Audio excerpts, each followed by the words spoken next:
Terça 1º de junho de 2021, seja bem-vindo a mais uma semana de Comente Bíblia.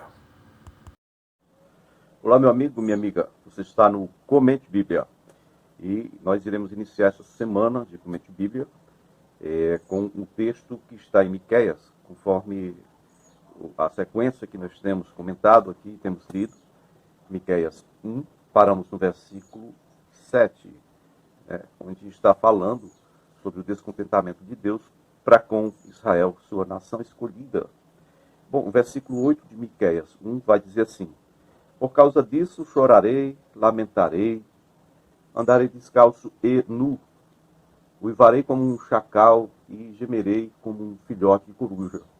Pois a ferida de Samaria é incurável, e chegou até Judá.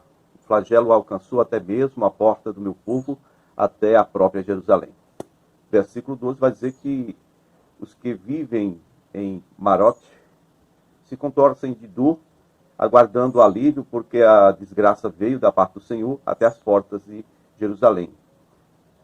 Habitantes de Laquis, vocês foram o início do pecado da cidade de Sião, pois as transgressões de Israel foram aprendidas com vocês. Verso 16 vai dizer assim: rapem a sua cabeça em pranto por causa dos filhos nos quais vocês tanto se alegram. Fiquem calvos como a águia, pois eles serão tirados de vocês e levados para o exílio. Aqui termina a parte da profecia, né, que está no capítulo 1 de Miqueias. Isso. Meus amigos, Miqueias capítulo 2 começa aqui uma sequência de ais, dizendo: ai daqueles que planejam maldade, dos que tramam o mal em suas camas. Quando alvorece, eles o executam, porque isso eles podem fazer. Cobiçam terrenos e se apoderam deles. Cobiçam casas e as tomam. Fazem violência ao homem e à sua família. Portanto, assim diz o Senhor, versículo 3. Estou planejando contra essa gente uma desgraça da qual vocês não poderão livrar-se. Vocês não vão mais andar com arrogância, pois será tempo de desgraça. Naquele dia, vocês serão ridicularizados, não varão de vocês. Lá no versículo 7, parte B, no final, diz: as minhas palavras fazem bem àqueles cujos caminhos são retos. Mas, ultimamente, como inimigos, vocês atacam o meu povo. Além da túnica, tomam a capa daqueles que passam confiança. Versículo 11 diz: se um mentiroso ou um enganador vier e disser: eu pregarei para vocês fartura de vinho e de bebida fermentada, aí ele será um profeta desse povo. Vou de fato ajuntar todos vocês, ó Jacó. Vou reunir o remanescente de Israel e os ajuntarei como ovelhas num aprisco, como um rebanho numa só passagem. Haverá ruído de grande multidão.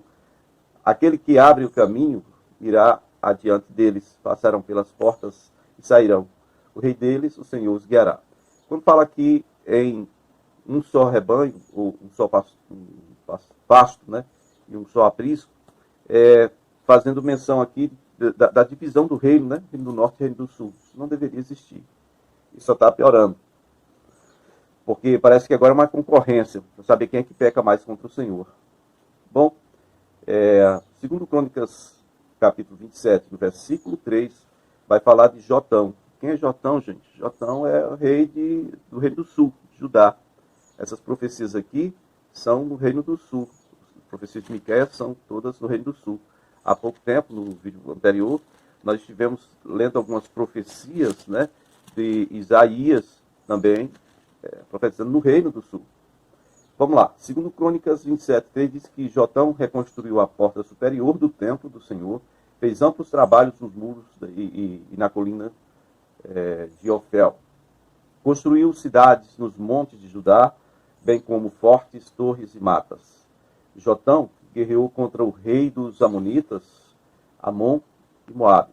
São descendentes de Ló. E os derrotou. Então, os Amonitas pagaram-lhe 3,5 toneladas de prata, 10.000 barris de trigo e 10.000 de cevada durante 3 anos seguidos. Jotão tornou-se cada vez mais poderoso, pois havia firmemente andado segundo a vontade do Senhor, seu Deus. Certo? E aqui nós estamos no ano 742 a.C., é registrado aqui na cronologia o nascimento do Ezequias, que se tornará posteriormente rei, né, de Judá. Meus queridos, na página 670 da Bíblia em Ordem Cronológica, aqueles que possuem podem procurar aí, Bíblia Grande, você vai ver uma lista enorme dos antigos monarcas, né, do Egito, da Síria, Babilônia, Pérsia, Macedônia e romanos. Tá certo? Então, no Reino do Norte, Israel, quem está governando lá é um senhor chamado Peca. Peca. E, então, o que acontece no ano 740 é que Rezim, sucessor de Ben-Hadad III, começa a reinar na Síria. Certo?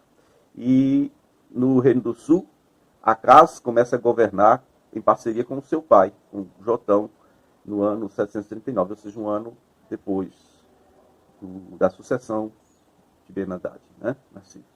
Rezim une-se a Peca para atacar Judá. Rezim, rei da Síria, se junta a Peca, rei de Israel, para atacar Judá. Isso está no segundo livro dos Reis, capítulo 15, versículo 37, diz que naqueles dias o Senhor começou a enviar Rezim, rei da Síria, e Peca, filho de Remalias, contra Judá. No versículo agora 36, voltando na cronologia, e o 38, vai dizer, isso já é o ano 732, né? 10 anos depois que é anunciado aqui o nascimento de Ezequias. No Reino do Sul, vamos falar aqui da morte do Jotão. Os demais segundo Reis 15, 36 e 38. Os demais acontecimentos do reinado de Jotão, suas realizações estão escritas nos registros históricos dos reis de Israel e Judá. Né? Jotão descansou com seus antepassados e foi sepultado junto a ele na cidade de Davi, e seu predecessor, seu filho Acaz, foi o seu sucessor. Né? A mesma narrativa você vai encontrar em 2º livro das Crônicas 27, versículo 7 e versículo 9. Tá bom? Esse Acaz, que começa a reinar no Reino do Sul, em Judá, esse Acaz, filho do Jotão, ele é visto na história como muito mal, né? E a história descreve algumas coisas aí em 2º Reis, no capítulo 16, no versículo 1, vai dizer que no 17º ano do reinado de Peca, rei de Israel, né, Acaz, filho de Jotão, rei de Judá, começou a reinar. Ele tinha 20 anos de idade, certo? Quando começou a reinar. Ele reinou 16 anos em Jerusalém. Ele não fez o que o Senhor Deus aprova. Ele andou nos caminhos dos reis de Israel e chegou até a queimar o seu filho em sacrifício, diz esse texto aqui. Quando fala caminhos dos reis de Israel, Jeroboão foi o primeiro rei das tribos do norte, né, as 10 tribos. Jeroboão. Foi ele que estabeleceu o culto ao bezerro, né, trazido lá do Egito, tá? Onde ele tinha fugido de Salomão e tinha morado lá. Mas aí tem 2 tipos de pecados que geralmente é visto no Reino do Norte, que são os pecados de Jeroboão, que é o culto aos bezerros, e os pecados da família do Acabe, que são os Baalins. E entre esses Baalins, nós vemos aqui agora, em 2º Reis 16, 3, esse Acaz, que é do Reino do Sul, seguiu os caminhos do reino dos reis do Norte, e chegou a queimar, esse texto diz, chegou até a queimar o seu filho em sacrifício, imitando os costumes detestáveis das nações que o Senhor havia expulsado diante dos israelitas. E ele também, verso 4, diz que ele ofereceu sacrifícios e queimou incenso nos altares idólatras, nos altos das colinas, debaixo de toda a árvore frondosa. Agora tem um texto que narra a mesma coisa, mas com algumas diferenças. Você vai encontrar em 2º livro das Crônicas, 28, no versículo 1, vai dizer que ele tinha 20 anos, vai dizer que ele andou nos caminhos dos reis do norte, mas no versículo 3 diz que ele queimou... versículo 2 ainda, ele diz que ele fabricou, ele fez ídolos de metal a fim de adorar os Baalins. E no versículo 3 diz que queimou o sacrifício no vale de Ben-Hinnom e chegou até a queimar seus filhos. Não é seu filho, a primeira narrativa diz seu filho. Aqui queimar seus filhos em sacrifício, imitando os costumes detestáveis das nações que o Senhor havia expulsado diante dos israelitas. Certo? E queimou incenso dos altares idólatras, no alto das colinas, debaixo de toda a árvore frondosa. Esse Acaz, ele aparece aqui como muito mal, portanto, por causa disso. Queimar os próprios filhos, qual é a divindade que recebe assim, culto, recebe crianças ou recebe filhos sendo queimados em holocaustos? Essa divindade é o Moloque, tá? Que era adorado ali na região leste do Rio Jordão, ali, a região de Moabe e de Amon, os descendentes de Ló. Tá, ok? Bom, então vamos seguir aqui o texto de 2 Crônicas 28, para no versículo 4. Agora, o versículo 5 vai dizer o seguinte: por causa dessa maldade do Acás e de tantas maldades de Judá, imitando agora os pecados de Israel, diz assim: e por isso o Senhor, seu Deus, o entregou nas mãos do rei da Síria, o entregou nas mãos dos arameus, que são os de Damasco, né? Ali, né? E então foram derrotados. Eles fizeram muitos prisioneiros ali entre o povo e levaram muita gente para Damasco. E também Israel infligiu grande derrota ao reino do sul, no caso Judá. No único dia, Peca, rei de Israel, filho de Remalias, matou 120.000 soldados corajosos de Judá, para você ter uma ideia aí. Então, Zicri, guerreiro efraimita, quando fala de Efraim, Manassés, estamos falando de José, né? Estamos falando de Israel, reino do norte. Zicri, guerreiro efraimita, matou Maceias. Quem é Maceias? Filho do rei. Matou também Azircão, que era oficial encarregado do palácio. E matou Elcana, o braço direito do rei. Então os israelitas levaram para Samaria também. Levaram 200.000 prisioneiros dentre os seus parentes, né, incluindo mulheres, meninos e meninas. E levaram também muitos despojos. Ok? Agora, ainda no Reino do Sul, isso tudo que eu estou falando aqui é Reino do Sul. Você vai ver em Isaías capítulo 7, no versículo 10, vai seguindo aí, até o 16, uma profecia sobre uma virgem, né? A esperança do futuro para Judá. Ok? Vamos lá, Isaías 7, 10 disse ainda o Senhor a Acás, esse rei maldito, esse danadinho. O Senhor disse para ele: peça ao Senhor um sinal miraculoso, seja de maior, vamos dizer assim, maiores profundezas, ou seja, das alturas mais elevadas, peça esse sinal. E Acás responde para ele assim: não, eu não vou pedir, não vou pôr o Senhor à prova. Olha aí que coisa, né? O cara queima os próprios filhos, servindo a Moloque, aos Balins, e aí o profeta chega e diz: peça um sinal, e diz: não vou pôr o Senhor à prova. Qual é a verdade que há no coração desse vagabundo, né? Ou expressão terrível. É um vagabundo. Veja o versículo 13. Disse então Isaías: ouça agora, descendentes de Davi, não basta abusarem da paciência dos homens, vocês também vão abusar da paciência do meu Deus? Por isso o Senhor mesmo lhes dará um sinal. E esse sinal é que a virgem ficará grávida e dará à luz um filho.